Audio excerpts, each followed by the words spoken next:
فأصحاب الميمنة ما أصحاب الميمنة وأصحاب المشأمة ما أصحاب المشأمة والسابقون السابقون. Вся хвала принадлежит Аллаху. Хвала Аллаху. Хвала премногая, благая и благословенная.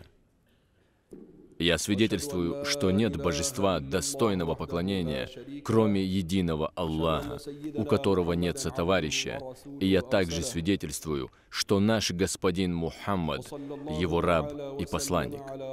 Да благословит Всевышний Аллах и приветствует своего посланника Мухаммада, его семью, его сподвижников и всех тех, кто искренне последовал за ним до судного дня. О рабы Аллаха, завещаю вам и прежде всего своей грешной душе бояться Аллаха. Бойтесь же Его и повинуйтесь Ему, ведь поистине Аллах с теми, кто богобоязненен и кто творит добро. Уважаемые мусульмане, в предыдущих проповедях мы затронули тему о нравственных качествах суфиев, и в прошлый раз мы упомянули о том, что постоянное поминание Аллаха является признаком суфиев. А сегодня мы будем говорить об одном атрибуте, об одном прекрасном нравственном качестве.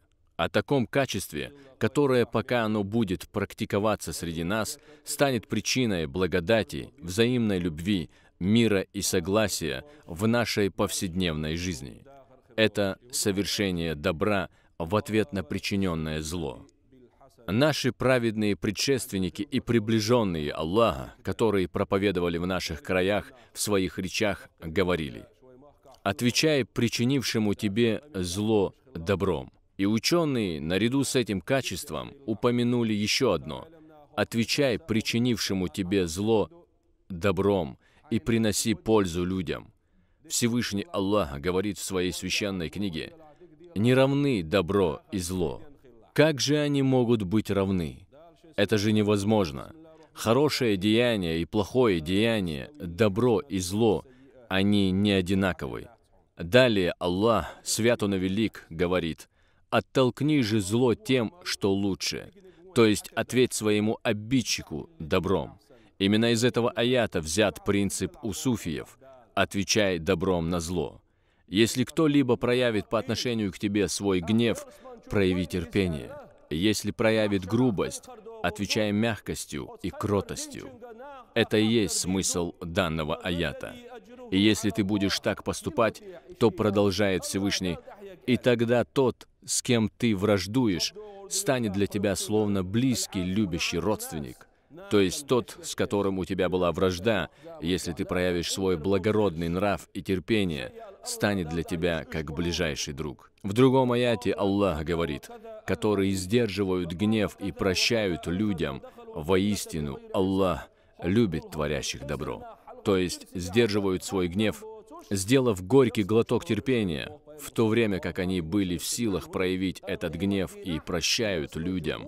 Эти являются богобоязненными, творящими добро, которым Аллах обещал рай и которых любит Аллах, свят Он и велик. Также в другом месте Всевышний говорит: «А кто же простит обидчика и примирится, стремясь этим к довольству Аллаха, то награда его будет за Аллахом». Ведь, как известно, никто не может ничего возлагать на Аллаха, однако Он взял на себя обязательство воздать сполна таким людям, выражая этим свою несметную милость и щедрость к нам. Каково же воздаяние Аллаха? Это в первую очередь прощение грехов и введение в райские сады. Среди сподвижников посланника, да благословит его Аллах и приветствует, был иудей, принявший ислам по имени Абдуллах бин Салам. Он был сведущим в Евангелии и Торе. Пророк, да благословит его Аллах и приветствует, был хвалим и в Торе, и в Евангелии, а также в Псалтире, Забуре. Он упоминается как последний пророк.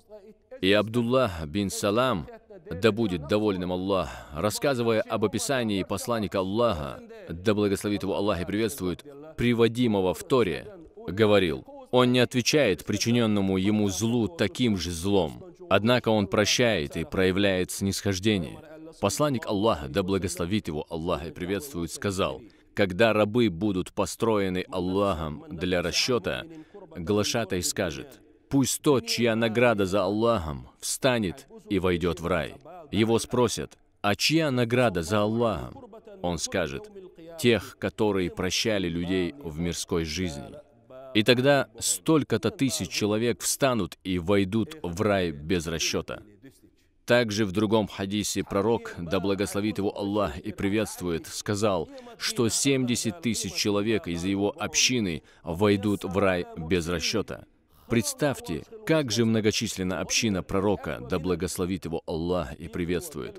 На сегодняшний день в мире насчитывается свыше 1 миллиарда 700 миллионов мусульман. А сколько их было до нас и сколько их будет лет через 100? Возможно, 1,2 миллиарда.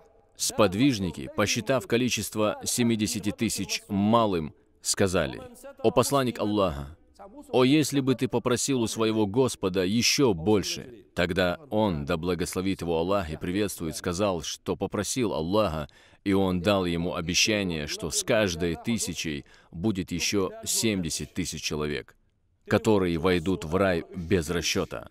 Просим великого Аллаха сделать нас из их числа. Посланник Аллаха, да благословит его Аллах и приветствует, вдохновляя нас на хорошие взаимоотношения с людьми и на взаимопомощь, сказал: кто развеет одну из печалей верующего в этом мире, тому Аллах развеет одну из печалей в день воскрешения.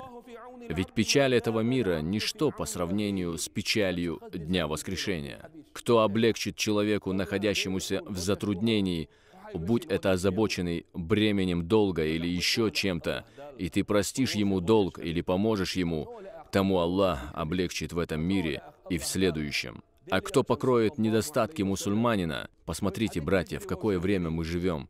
Всякий, кому не лень, выискивает в тебе недостатки и прорехи, словно егерь на охоте, и затем пытается их распространять через соцсети и другие средства. Ведь Всевышний, наоборот, приказал нам скрывать недостатки друг друга.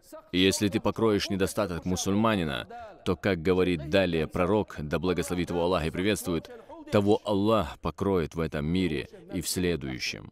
Аллах будет помогать своему рабу до тех пор, пока этот раб будет помогать своему брату.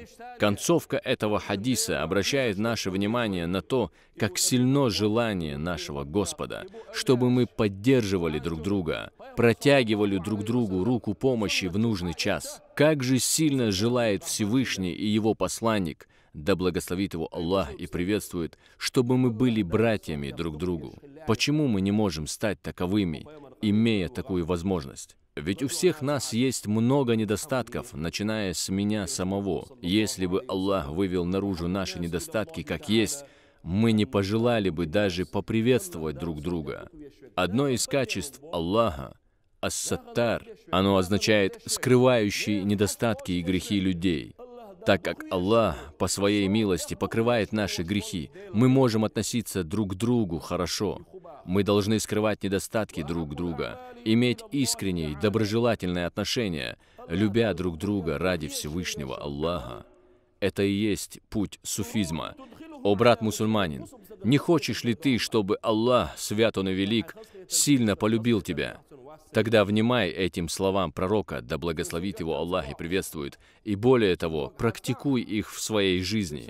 Посланник Аллаха, да благословит его Аллах и приветствует, говорит: «Самый любимый из людей для Аллаха – это самый полезный из них.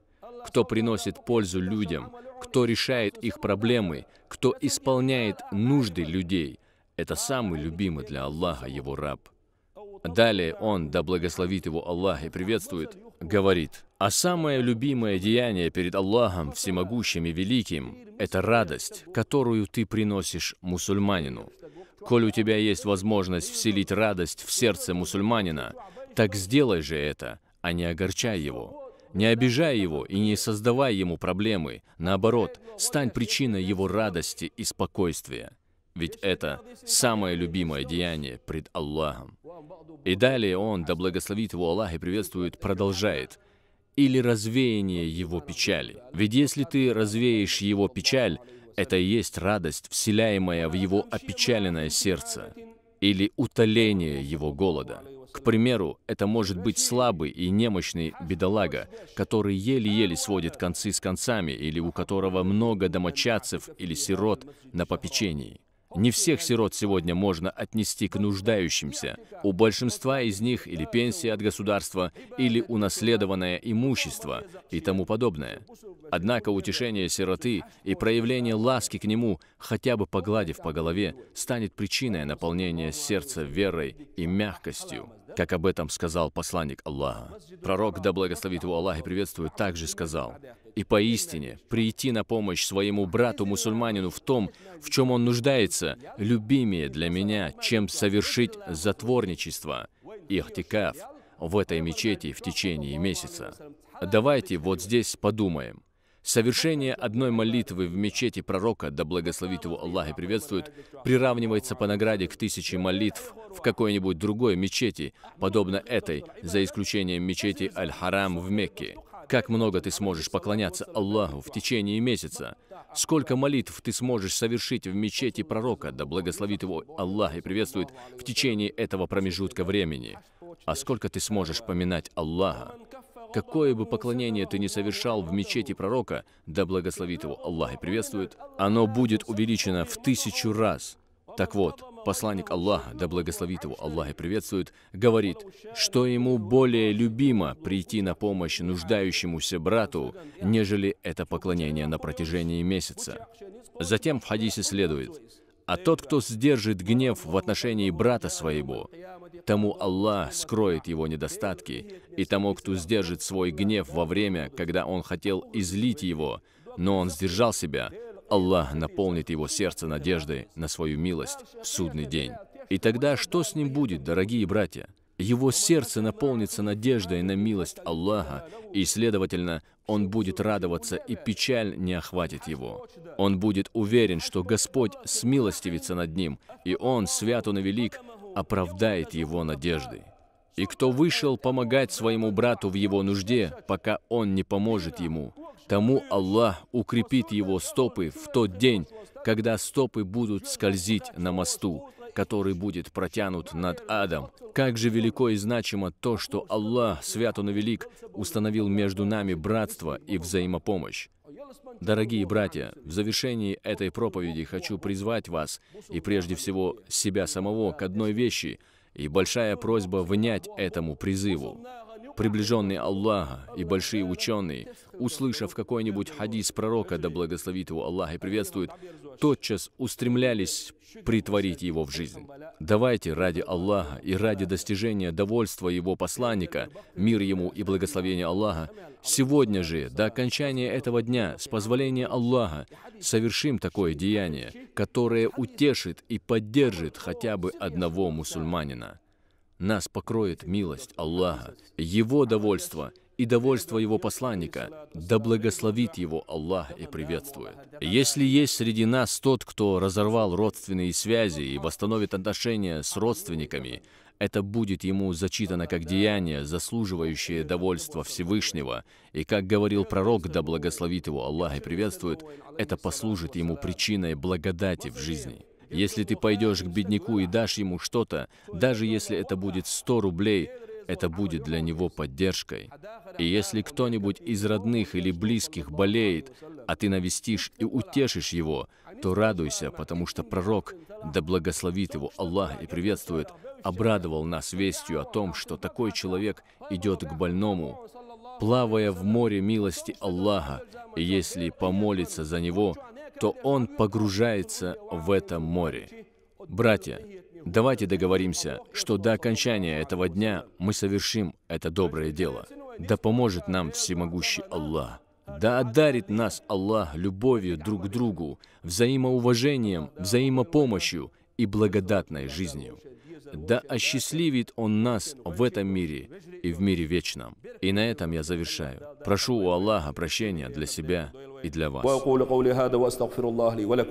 فأصحاب الميمنة ما أصحاب الميمنة وأصحاب المشأمة ما أصحاب المشأمة والسابقون السابقون